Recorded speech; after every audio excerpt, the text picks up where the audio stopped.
this is the talk I'm planning to give. I don't think it's going to last a full hour, more on the 30-minute side. And feel free to go if you get bored. And and you need to. I'm sorry for my English. I'm not from the U.S. I come all over from Uruguay. So if you don't understand something, just raise your hand, say, hey, please repeat it, and hopefully I will do it better the next time. Okay, there we go. Reimagine JavaScript and React development. How many of you know JavaScript? I guess pretty much. And React? Yeah, it's not the same thing, right? There was less hands raising that one. Okay, first, who am I? My name is Gabriel Chertok, but I don't go by that name. Everybody calls me Cherta, so you can start calling me that way right now. I work at Ingenious. Ingenious is a company that's based in Uruguay, but we have also an office here in Catalyst, so you can pass and check that out. But I work in Uruguay, in Montevideo, so it's the base city. Even though we are a distributed company, so 100% of the people is distributed. Even in Montevideo, probably half of the people works from their houses, their homes, instead of going to the nice building we have. I don't know why we have it. And I'm the CEO, I'm a chief operating officer there, and that means a guy who doesn't code anymore.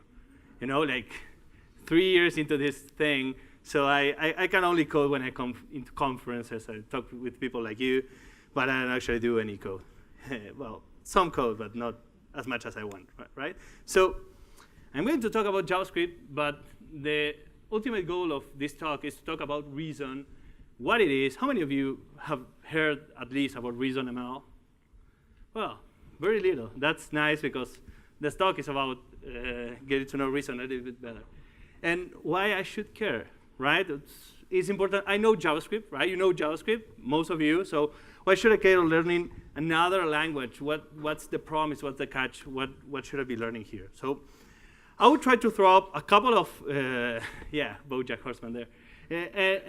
I would try to throw up a couple of definitions that will make no sense to anybody, but hopefully we can work through those definitions and get a little bit more sense of what Reason is and what type of language it's what we're talking about. So a couple of them, right? So it's a statically typed functional programming language that compiles to JavaScript. So that seems pretty complex, right? It's a lot of buzzwords. And also, it's a new syntax for OCaml, plus a tool chain to compile to JavaScript. Well, I know what you're thinking, right? You are not impressing me with your tiny toy language. I have my own toy language that does the same, right? And you name it. It's PureScript, it's Elm, it's TypeScript, it's whatever, right? I have my own vanilla language that compiles to, right now everybody compiles to JavaScript. So if you wanna be really successful in technology right now, you either do blockchain or you compile to JavaScript. Like a couple of things you could do to actually have land in a good salary. So let's explore that one. So Reason ML is functional, and what functional means, right? It means your best abstraction or your only base abstraction is a function, right? So you know JavaScript, you know what functions is, and you may know that you can pass a function as a parameter to other functions. So that's a nice thing. And that makes JavaScript a really good language to learn because you learn about how functions can compose themselves. So in the same manner, Reason does the same. And also when you say functional, you probably are talking about immutable data structures. So it doesn't mean you cannot mutate an object. You cannot push to an array. You need to return a new array with the extra data, right? Makes kind of sense. So, but what statically typed means, right? I don't know if you can see it, barely see, but I'm sorry. But I will try to walk through, right? Statically typed means you can get to write your types while you're typing your code instead of gaining those types while you're executing it, right? So this has a couple of advantages. First, your compiler on your program knows beforehand what is going to be there, right? I cannot add a number, a string, because it won't work, right? Well, I can do it in JavaScript, right? How many of us have done it? But it will concatenate the string with a number. We won't do the things you are actually wanted to do, right? So in this, I'm showing just some Reason code. So you can declare a type when you have a specific word to do it. And it really looked like a JSON object. It's called a record, but anyway. And this type will have an ID, which is the type int, and will have a name, which is a type string. And then you can have a state, which you can have a list of models that you defined previously, and loading and a message, and this nice optional thing we will talk about in a bit, right? So having types, it's usually some good thing I want to have, right? But it comes with some drawbacks, but the drawback is you need to specify the type, right? It won't do the thing that you want if you don't specify it, but still it's something you may want to have. And the other thing is it has a sound type system. When it means a sound type system, it means everything you wrote on the type is going to be true. It will remain true while you are executing your program. So if you said this thing is an int, it will remain an int while executing it, or won't compile at all. So there is no, I will say this is not true, but for the sake of this talk, it's true. It will have runtime exceptions, right? For reason, this is, you have that. Like, for reason, this is not true, but for statically typed functional programming languages, this is true. And you will have, you either compile and have no runtime exceptions, or have them and you don't have the compile step. You can have a transpile step, but not the compile one, right? So this is the other thing. So I was saying, having typed is something you will like to have, right? It will make your code a little bit better, a little bit faster probably also. But writing types, how many of you have done like Java, C#? I've done. Yeah, I'm sorry for you, but we all kind of did it, right? So the bad thing about, I guess, about Java and C#, besides almost everything, but is that you need to specify every type you write, right? And it's a bad thing. It's useless, and that's why I remember when I picked up JavaScript, it was like liberating. I would say, yeah, I don't want to say this is an integer. It's clearly I'm passing here in integers, and I as a developer will do the right thing. But you know what? We as developers, we never do the right thing. We add numbers and strings and object even, right? And we get weird NaN stuff, and people start complaining about JavaScript. But at that time, it seemed like useful. So I guess this type system Reason has, and this is not specifically to Reason, but to everything, has a great thing of having inference on type. So I have a, can you read that? Yeah, it's readable. So it's great because it looks like JavaScript, but it's not. So that's one of the coolest things about Reason. So it has the let operator, which is binding some name to something out there, which is add, and it's a function, an arrow function, and there are no other functions in Reason. It's arrow or nothing, where you can, I'm adding two numbers, probably, and I'm sending add 1 and r as a string, and it tells me, hey, this is not correct. I'm not compiling. And why we have this is because the plus, it's only intent to add integers. So this is a little bit cumbersome because if you want to concatenate strings, then you need a new operand. You cannot use the add.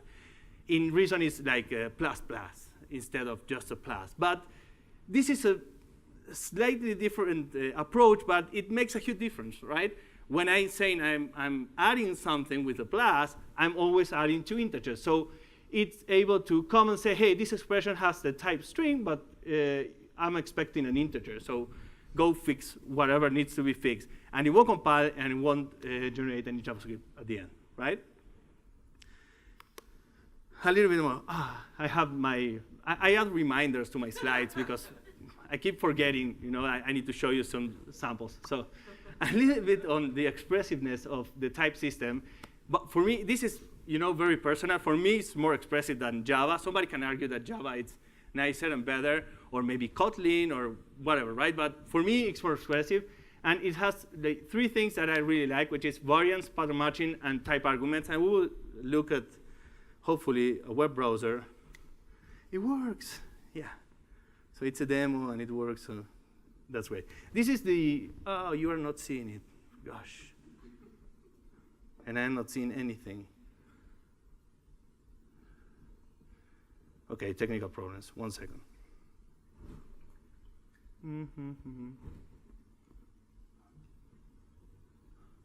Exit. Yeah, definitely. That's what we want, exit. Can you see this? No, probably not. It's too small. But you can see that, right? OK. This is the try reason console. The idea of this console is you write some reason there. We have this part, which we won't talk about right now, the OCaml and the generated JavaScript, because reason, as I told you, generates JavaScript. But the cool thing is you can come here and declare the same thing we have. And we have these special types, which are variant types. So I can say action will have either create, update, success with something, with a model thing on it, right? Delete or delete success with an ID. And if you see ID here, it's an int, right? So this kind of thing help you a lot when expressing your code, right? It's not that you are saying you need to have a class and then inheritance with every different type. Now I can have an action type where down there and make it value all these things I need to make it value, right? So this is great. So great. And the cool thing about it is you don't need to even worry about having the old branches of the switch. So we have pattern matching. Pattern match, it's something that it works with the variant, right? I have an action type that can be create, update, whatever, right? So I can pattern match the action that is coming. And this is a reducer. How many of you know Redux? You have used it sometime? Well, this is the same idea. So I got an initial state, and then I have an action. I will return a new state as a result of it, right? And this looks really like JavaScript, hopefully. So I can switch one action and say, OK, if it is success, I will do something. It doesn't matter what I will do, right? And if it is create, I will do this other stuff, or update, or delete, and then keep. And that was not implemented yet. Just wait to know. Wait, I added comments to my own code, right? Because this is something I copied and pasted from some code that was working. So this is the cool thing. I can pattern match this action. And the cool thing is, if I forget something, let's say I don't add the create, so bear with me.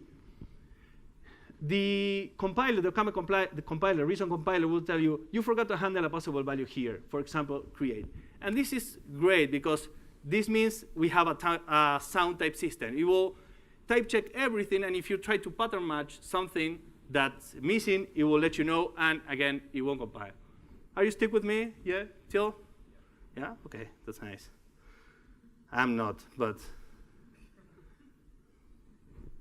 are we there? Yeah.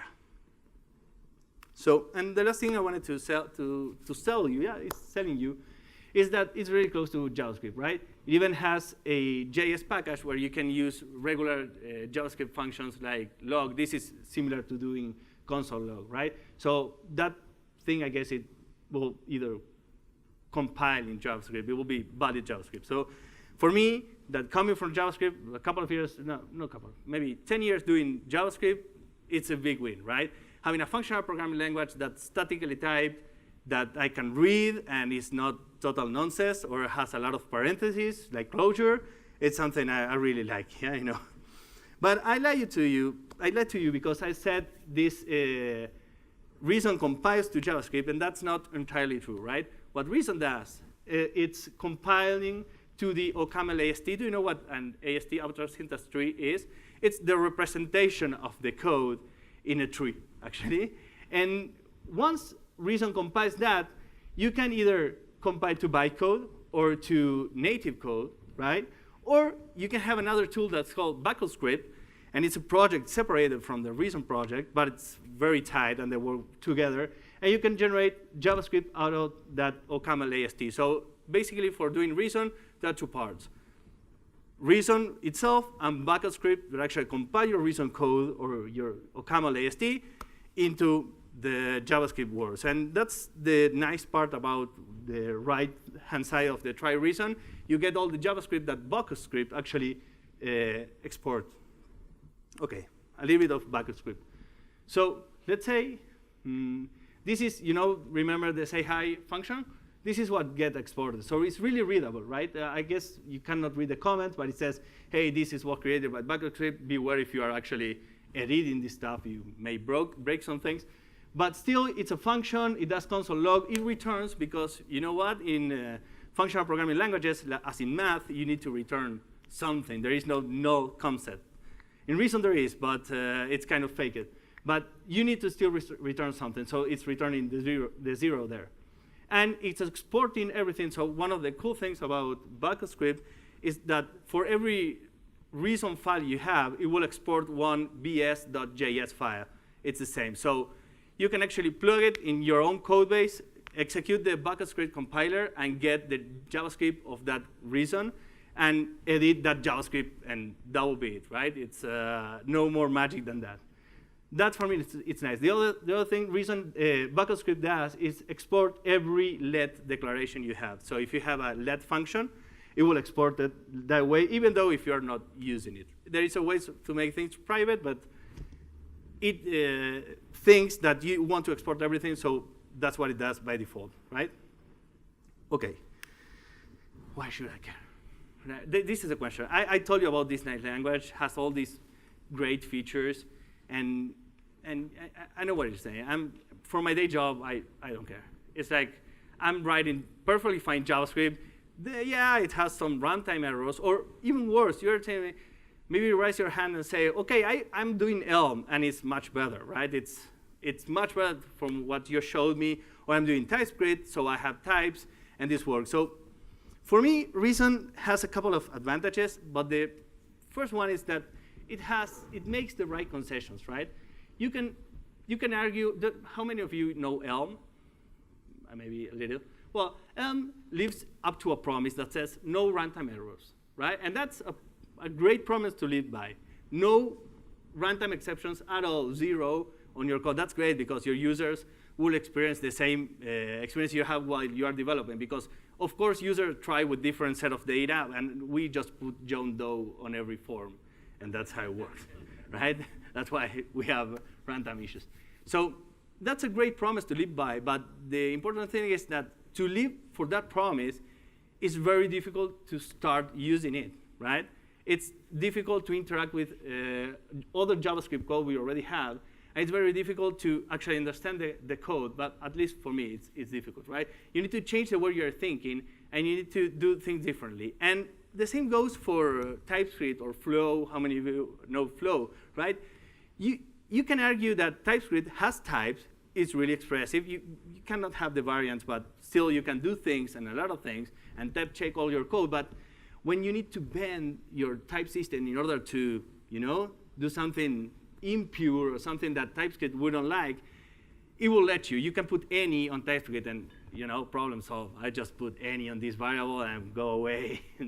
And that's the only thing I needed. Then it's very difficult to actually come back to that code and say, OK, I need to fix all these any's, right? Because otherwise, I'm not type checking anything. I'm just renaming the file to .ts, and that's it. Yes, I'm using TypeScript, but not quite, right? So for me, Reason makes really good concessions, allowing you to write 100% functional code, but at the same time, giving you the right escape hatches. And this part of the talk is about how you use those escape hatches and how the Reason team, which is actually at Facebook, this is a Facebook project. It's open source, but it's led by Facebook. And it's also led by the people who created React. So that's, if you are interested on those people who is very smart, you can think they are put the same amount of effort that they put in React in this Reason thing. So for me, that works great. And it works great because you can do things like this, right? You can do fetch. How many of you have tried to do I/O on a 100% functional programming language? I don't know how many, but I try, and it's difficult, right? Because I/O is unpredictable. It's something that you're going to a server, it may or may not be there. So you need to guarantee, for a 100% functional programming program, you need to guarantee the result of that I/O that's impossible to predict. The server may not be there. You may have no connectivity. The input may be wrong, right? So doing I/O in any kind, going to a disk, it's hard for functional programming. It's not impossible, but it's kind of tricky.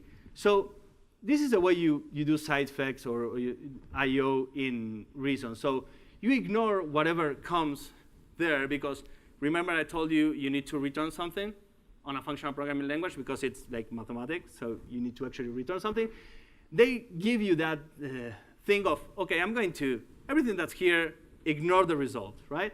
And you can use a promise, and this is, we can see the transpile code, but this is transpiled to, or compiles to a regular promise in JavaScript, right? And you can do fetch and actually fetch whatever you need. And have you seen the pipe operator?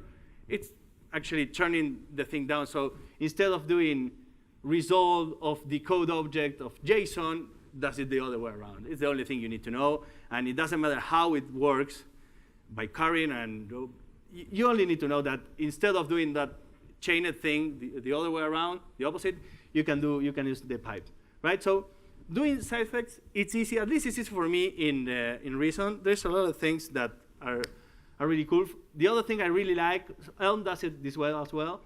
You can have your own package JSON, and that's the only thing you need to run Reason, right? It's an npm package that you install. It's called BS Platform, BS for Bucket Script, and you got everything going. And the only thing it requires you is to, hey, please give me another file that's called bsconfig.json, who says which dependencies of the package manager I need to transpile, I need to take in consideration when compiling. So having to not learn another package manager, for me, it's like a plus, right? Just writing this bsconfig on the right, and that's it. And if you see this, I'm using bsfetch, bsaxios, isomorphic fetch, all that. But I'm just only using fetch as the dependency, real dependency of that. That's because I was testing some stuff. And all the same package JSON can remain untouched. I just add some dependencies, and all the Reason dependencies are actually npm packages. So let's start to do it. Let's say you're writing Reason, and for some reason, you actually don't want to do it. You're too tired to actually think about types, or you have a function that really solves it in a different way. So what I can do? Well, there is a directive that's called raw, or bsraw, which you can actually throw a string in JavaScript, and it will do what you expect. It will compile that add function to this a plus b, but without type checking anything. But still, you have a great escape hatch of actually, saying, OK, I don't know how to do this with types. It will be super complex. It's not compiling. I will comment all this code and put the raw JavaScript there and pray for the best, right? But it's still the same JavaScript, but now it's inside Reason, which is cooler. So, so let's go here. OK. So now okay, some warnings. It's not like a real thing. OK. So we have the same thing here. And important is how it transpiles or it compiles, right? So it has the add, and it's a var, and it has the thing you expected to have right here. And this is exactly this, right? So it's transpiling whatever you put in there. So we can, let's say, we do this. I hope it works. Yeah, I got reference. Yeah, sorry. That's transpiling exactly that. So worst, you just put the raw there and do JavaScript as usual. But it has some other stuff.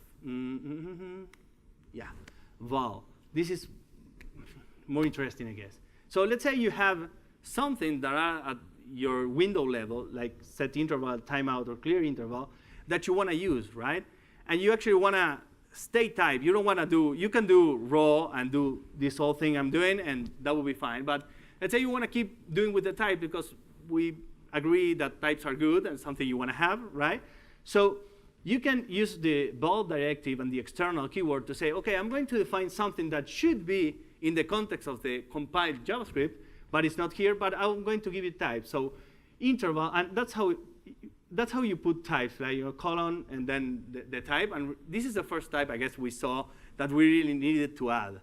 The other stuff was actually inferred by Reason, right? But now I'm saying set interval is a function that will return a float, and it will take a function as the first parameter that takes nothing. That's what unit is about, and returns nothing. And the second parameter, it's an integer, which is the amount of milliseconds you want to timeout be the interval being called, right?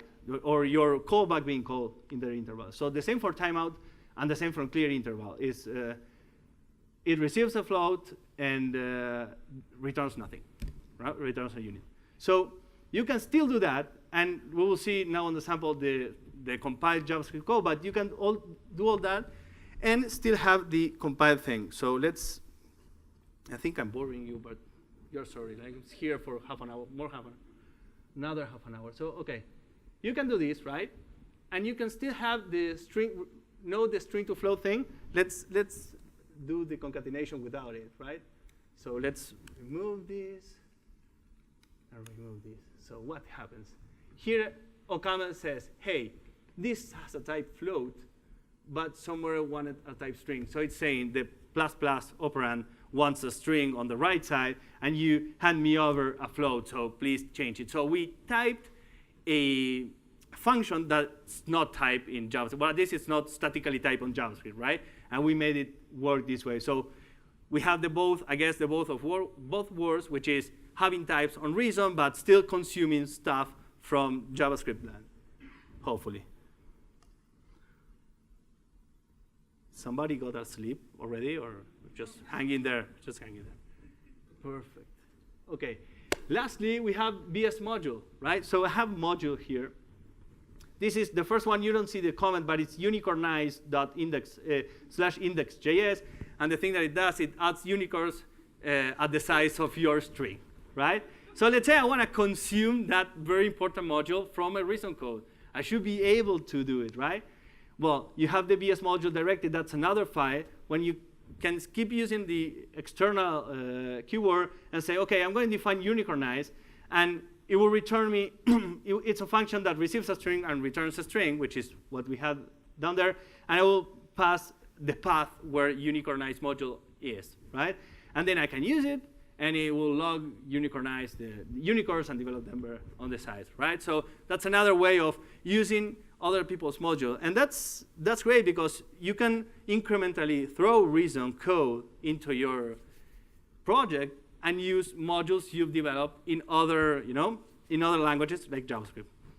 So lastly on that, if you are using a very well-known library, you can use what's called a binding, right? You can use already pre-built binding, the same thing we did with module or with the val, but actually download the binding from the Redux. Redux, I guess, is reason, reason package index. So that's the Redux all about. And that BS-CSS, it's Glamour. So if you happen to like Glamour to do CSS in JS in your project and you wanted to use it in Reason, you can download it from there, and boom, you have typed CSS, which I guess is cool, right?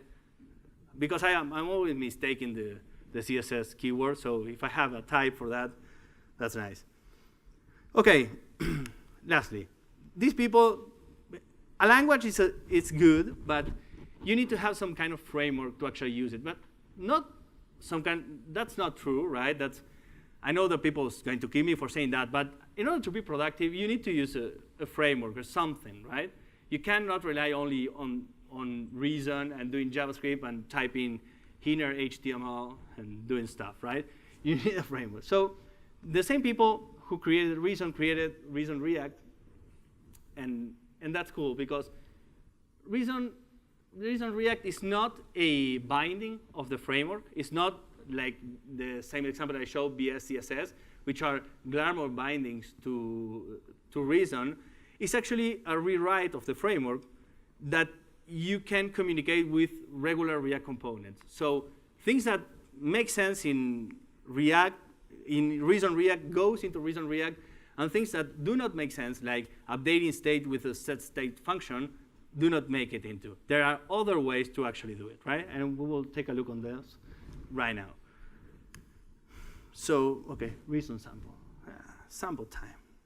Reason React. Where am I? Perfect. I'm on this side, sorry. I don't think you can see anything. So here's how it goes. Reason React allows you to create components using a function, because it's a functional programming language. And you can pass any string there, and that string will be the display name for your React component. How many of you have set different display name than the class name? Not too much, probably. What?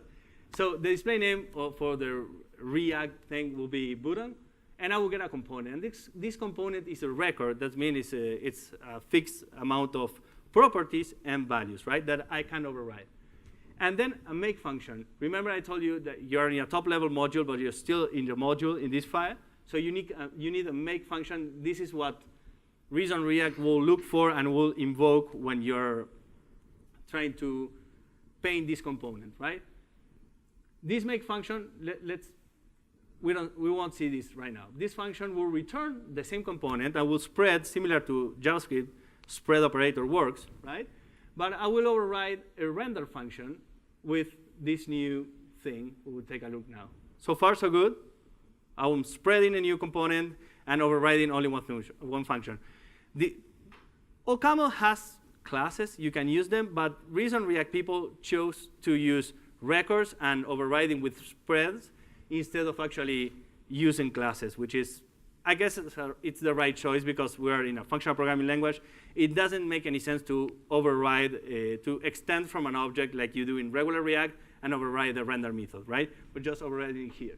So this is another feature, nice feature of the language. You can have positional parameters, like these children, or you can have labeled one that has this tilde here, right?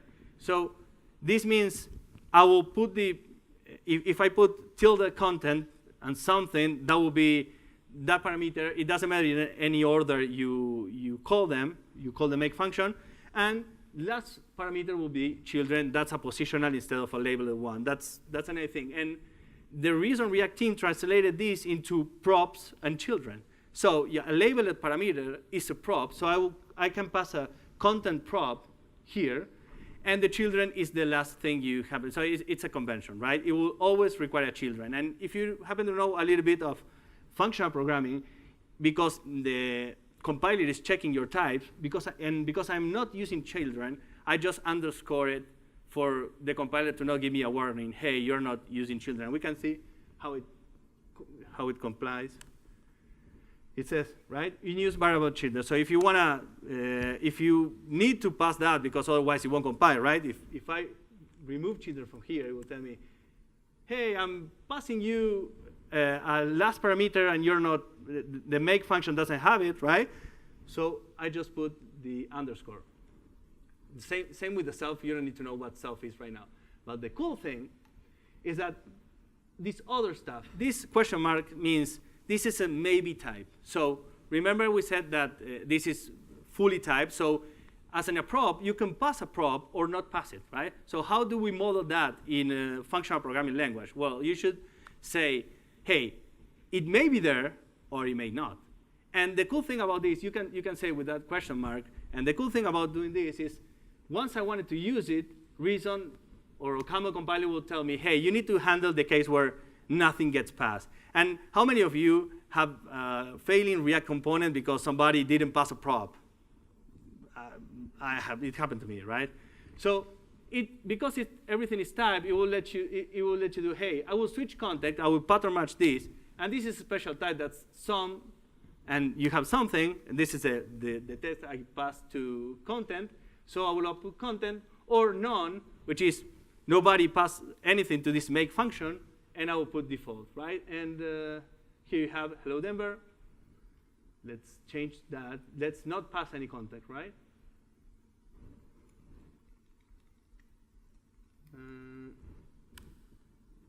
Default, right? It works. So it forces you to actually handle the case where nothing is happening. And this is a cool thing. And you will fight with this all the time because it's awful. It's very painful to do. But at the end of the day, you realize how many things you were skipping were doing regular JavaScript stuff, right? There's a lot of things you were not taking in account. OK, so before you all go to sleep, demo time. Great. So the idea of this demo is show you how to do a React application and actually consume some Reason code from it. So you don't need to actually buy the whole thing up. You need to actually go and convert all your project to Reason, but actually just the parts you are really interested in converting. So let's see if this works, but I hope it will.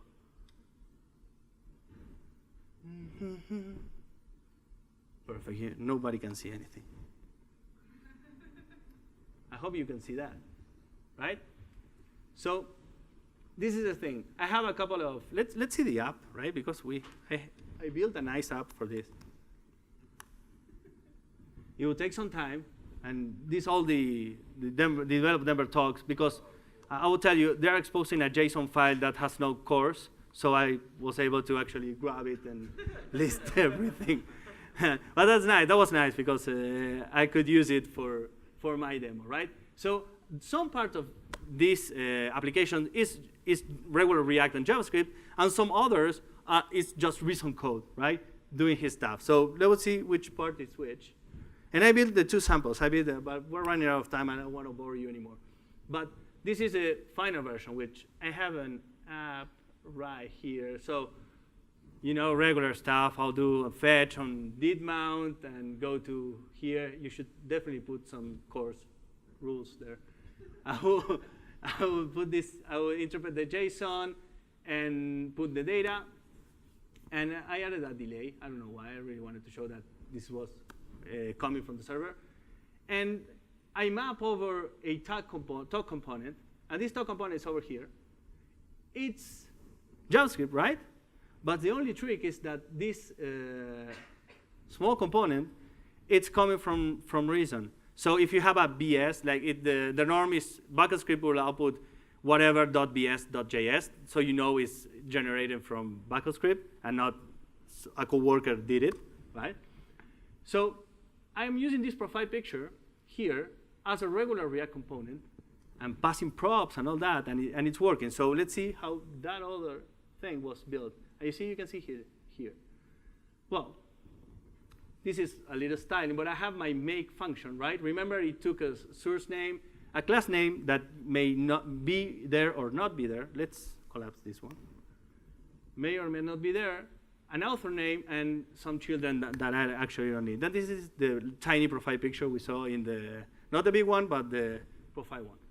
So I'm creating a stated component and overriding render using a div, whatever, and using an image, passing the source. This is the same as doing equals source, right? It's Reason is the same thing. And handing over a class name that says, OK, I will pass you some style and another thing. If you pass me another class name, I will pass it here, right? So the great thing about this is I'm consuming this image, which is also a Reason component. And it's pretty simple, but it receives a source, an alternative name, maybe class name, and some children that I won't be using, right? So I'm here in Reason land, writing Reason React, right? And having types, so I can come here and says, OK, I won't pass you the source. And please, yeah, it worked. So it's telling me, hey, the image component, which is also happen to be written in Reason, wants the source thing. So you either pass it, or you need to pass it something, or go to that image component and change it. So how many bugs have you found in production when you just change a component that was used by everybody, and you now make a prop optional, or on the contrary, and everything broke, right? So it doesn't happen here in Reason. But let's go back. So I will say, yeah, I will pass you the source. And this is the only thing I had to do to actually make this component React aware. I won't get into much detail about this, but it involves having a type, the ones we already saw, having a bucket script directive that says it's deriving. Makes this type behave as a record and not as a hash, because object in JavaScript can be hashes or record types, right? It says, hey, this is a record. And it tells you, hey, I will have a source, an author name, and a nullable string, which is the class name, which is, again, a maybe type, something that may be null, right? We need to defend ourselves because we're coming from JavaScript. JavaScript is calling us, right? And then you have this function that this wrapped Reason for JS will call that will say, OK, call make, the same make function, I have it here, right? Call make and pass the props and the nullable thing and the author name, and then pass the children. This translates in Reason as an array in JavaScript. So, and that's another good thing. The children in Reason React are typed, and it's an array. So you cannot pass only one thing. You need to have a special syntax for it, because everything is typed. So with this amount of code, I was able to create my Reason component in Reason React, and then export it to React and use it as any regular component, right? So I think it's pretty neat. And I guess I gain using this image component, which was also written in Reason, and I type checking all that, right? And it's 100% guarantee that this will work, and the type system will keep working with this. OK, finally, conclusions. The whole point, if you're going to have something from this talk, is that you don't need to actually grab all your code and put it into Reason, or do it in some other language.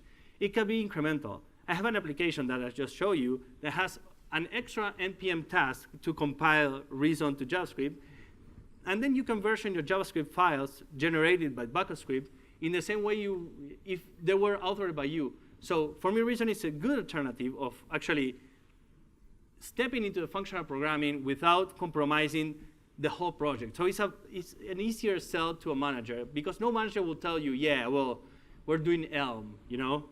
No more talking. We're doing it forever. Everybody needs to learn Elm. Some places can afford that, but most places will still need to grow their own JavaScript environment, right? And they still need to code on JavaScript. So for me, Reason and BackupScript have the best of the both worlds. You can author Reason code, you can author JavaScript code and consume it. There is also another example, which is consuming a React component from Reason. We don't need to talk about. We talk about how to do it with regular JavaScript code. So if you're going to take something from this talk, you can start using it today. It's super simple. It's just one NPM install away.